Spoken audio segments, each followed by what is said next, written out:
ارض لك للاهلي بصراحه، شوط اول يشرف، يا ريته كان كمل للشوط الثاني. الشوط الثاني كنت تقدر ترجع الماتش، حظك وحش، كره بيرسي تاو وكره حسين الشحات حظك فيهم وحش. في حاجه ثانيه عايزين نقولها بالنسبه لماتش الاتحاد، وبالنسبه لفريق الاتحاد، وبالنسبه لاي فريق عربي او فريق افريقي. انا مش اهلاوي، انا مش بشجع الاهلي، بس انت ايا كانت قوتك، ايا كان انت مين، انا بقى اتحداوي بشجع الزمالك. ايا كانت قوتك، ايا كان انت مين، ما ينفعش تستفز الاهلي الاستفزاز ده. ما ينفعش تتكلم على الاهلي او اي فرقه من مصر بالطريقه دي، لان هي مصر اللي بدعت الكره اصلا في الشرق ده كله. انت لازم تبقى عارف قيمه الفرقه اللي بتلعبها، مش قوه الفرقه اللي بتلعبها. القوه سهله لكن المكسب صعب، دي حاجه لازم تبقى عارفها وتتعامل على اساسها، وتعرف ان انت بتلعب فرقه بتعرف تكسب في اي وقت. هارد لك، عملته شوط حلو. انا شايف ان الاهلي مبدئيا كده هو اللي ضيع الماتش منه في الشوط الاول. كانت فرصه كبيره قوي قوي ان انت تطلع الشوط الاول كسبان واحد او كسبان اتنين، كنت تقدر تكسب. فلومينسي كان خايف يلعبك لان هو عارف ان انت بدني اعلى منه، عارف ان انت اسرع منه، فهو كان واقف في مكانه. بس ما يعني برضه ما كانوش واقفين صح. فرص الاهلي كانت كتير، الاهلي كان قادر يمسك الكرة في نص الملعب. نص ملعب الاهلي كان واكل اللعيبه بتاعت فلومينسي، امام عاشور ومروان عطيه و... واكرم توفيق كانوا قافلين نص الملعب. ما كانش فيها اي هجمه خطيره لفلومينسي خالص، ما شفناش غير كورتين في العارضه. يعني هو يوم ما بيهجموا بيعملوا مصيبه.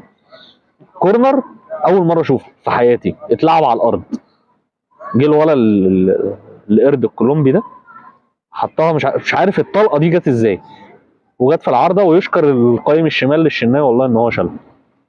وقبليها كان في كره تانية برضه عدلها وشاطها، جت في المقص من بره وطلعت بره. فرديات خسرت الاهلي الماتش، زي عدم التركيز، نزول الشوط الثاني وانت عارف ان انت اقوى من الفرقه البرازيلي اللي بتلعبها، وده غلط. كولر تقريبا كان بيفكر ان هو هيلعب وقت اضافي، فكان خايف ان هو يضيع المجهود البدني. بس انت نسيت ان انت بتلعب فرقه برازيليه. كان سهل قوي ان انت تشيل امام عاشور وتحط لعيب تاني، ما دام امام عاشور ما كانش ظاهر في الشوط الثاني خالص. انا شايف ان الاهلي كان ناقص، بالعكس، وده كان في لعيب بيلعب ضدكم كمان، كان كهربا. كهربا كان وحش قوي قوي قوي قوي في الشوطين على فكره، مش في الشوط الثاني بس. كهربا ما كانش موجود. حسين الشحات الشوط الاول هو مش احسن اللعيبه، هو برده ما كانش مركز قوي، بس كان انشط لعيبه الهجوم. هجوم الاهلي ما كانش شرس، زي ما احنا عارفين. نص ملعب الاهلي كان هو له الكلمه العليا في الشوط الاول كله. كنا نتمنى ان الشوط الاول يطلع مش 0-0، كان زمان في كلام تاني اتقال. كان الفريق البرازيلي هو كده كده بيلعبك خايف، كنت تقدر تركب الماتش. الشوط الثاني الكره بتاعت بيرسي تاو اللي ضاعت بالهيد دي كانت قادره ان هي تجيب الماتش. كهربا ضيع برده كره قبليها بالهيد في الشوط الاول، تطلع 1-0 مستريح مستريح. بس الاستعجال، الاستقلال، الاستهوان، انا ما اعرفش الشوط الثاني الاهلي ما لعبش زي الشوط الاول ليه. ما اعرفش الاهلي خاف من ايه. كولر كش لورا ليه. تغييرات كولر برضه مش حاسسها. انت شايف ان انت بدني اعلى منهم، العب عليها، العب على القوه البدنيه. انت بتلعب فرقه كل اللي تعرفه عن الكوره مهاره. لكن والله العظيم فلومينسي دي يعني تقريبا كده كان فريق دار المسنين بتاع البرازيل. كل اللعيبه اعمارها كبيره، كل اللعيبه بتلعب لعب كبار. ما كنتش شايف يعني لاعب الشباب موجود. اللعيبه مخلصه كوره موجوده. تغلب الاهلي 2-0 بعد الماتش اللي الاهلي عمله على الاتحاد العالمي ده، دي حاجه صعبه. بس هو الشوط الاول انا شايف ان هو ده السر اللي خلى ماتش الاهلي دي.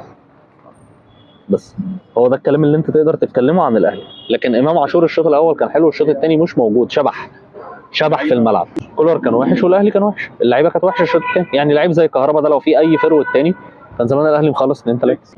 ايوه بس انت عملت اللي عليك، المدرب عمل اللي عليه في الشوط الاول، وبعدين المدرب بتاع فلومينزي عمل معاك واجب، قال لك انا هريح لعيبتي. هو ذكي. وحسين الشحات كور كتير قوي كانت تتباص وحش، طمع في كذا كوره، عايز يبقى هو اكتر لاعب لعب في كاس العالم للانديه، عايز يبقى جاب جوان. يا عم لا يا عم، انت بتلعب فرقه برازيل، تخلص كورتك، حرام عليك، حرام عليك. حسين الشحات ضيع كورتين كان ممكن يلعب الكوره لزمايله. الناس اللي اتفرجت على الماتش فاكره الكور دي بالصوره في دماغهم لغايه دلوقتي. تمام. بعدها الشوط الثاني عمل كوره حلوه، كانت يعني هو عمل الصح بس كنت عايز تشوط اقوى من كده. عمل اللي عليه. بعدها كوره بيرسي تاو اللي كانت ممكن تخلص. اللي انا شايف ان بيرسي تاو دلوقتي احسن لاعب في هجوم الاهلي عموما يعني، بس الماتش ده ما كانش ظاهر قوي.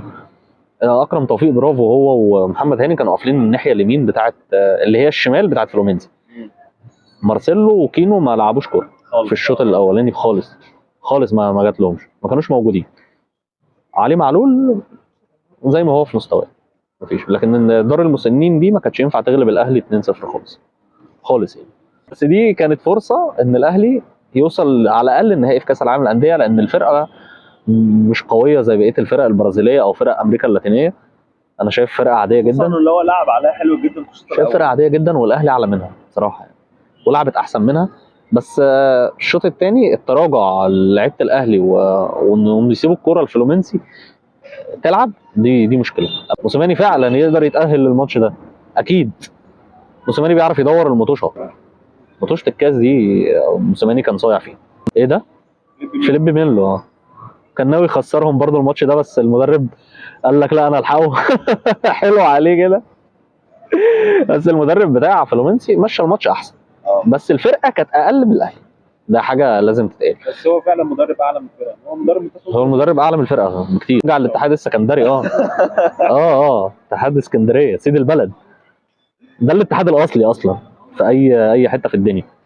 ملعبنا اقدم ملعب في افريقيا كلها، عشان بس ايه كل واحد يعرف هو فين.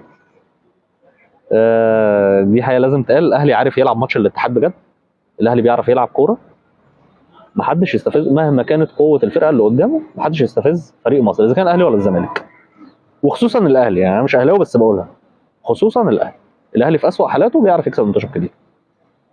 فانت لو كبير خليك كبير حتى في قدر تفكيرك، مش في الملعب بس.